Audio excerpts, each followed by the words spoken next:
Ready start. उपाध्यक्ष महोदय, अपने भाषण में उन्होंने कहा है कि मैंने आज तक ऐसी गरीबी के दर्शन नहीं किए जैसा कि मैं देख रहा हूँ। ऐसी गरीबी जब हम स्वतंत्र नहीं थे तब अवश्य देखने को मिलती थी, लेकिन स्वतंत्रता के पश्चात मैं पहली बार ऐसी गरीबी देश के किसी भाग में देख रहा हूँ। देश के विकास के काम को बढ़ाकर ही ऐसी गरीबी हम हटा सकते हैं। सरकारी उद्योगों की स्थिति अजीब है। हर संभव कोशिश से और सद्भाव बनाकर सरकारी उद्योगों के कर्मचारियों को आप अच्छा वेतन देते हैं और उन्हें रहने का अच्छा स्थान देते हैं, फिर भी घाटा होता है और देश का नुकसान होता है। कारण क्या है? कारण यह है कि आपकी औद्योगिक नीति गलत है और जो रुपया आपके पास है उसको भी आवश्यक काम के लिए खर्च नहीं कर रहे हैं।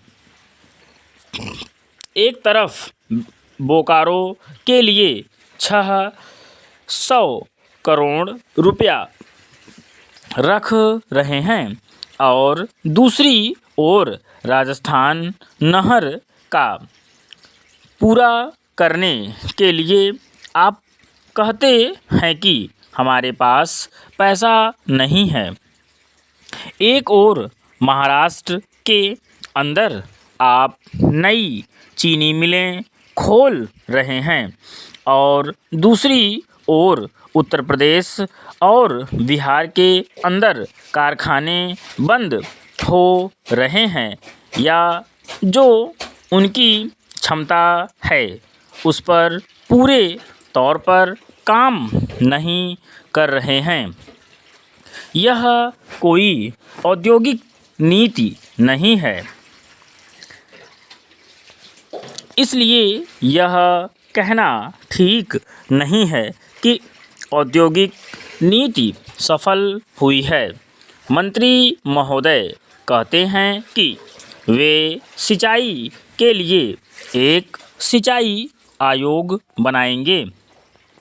अच्छी बात है, मगर सिंचाई की क्या हालात है हमारे देश के अंदर, यह भी तो देखिए।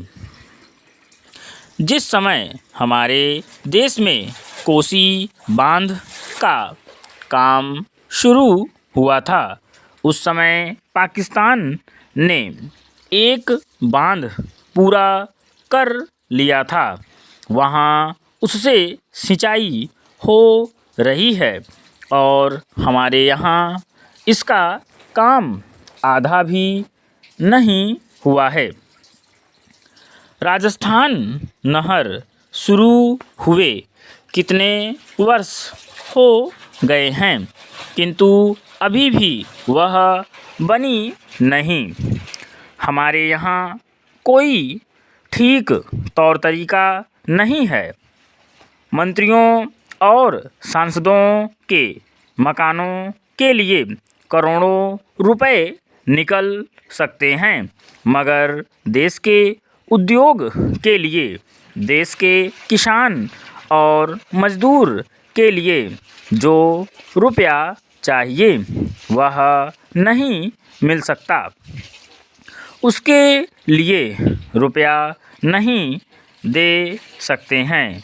यह कोई उद्योग नीति नहीं है, यह एक खिलवाड़ किया जा रहा है।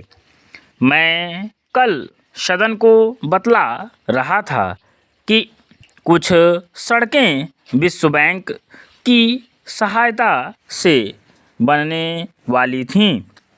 विराम।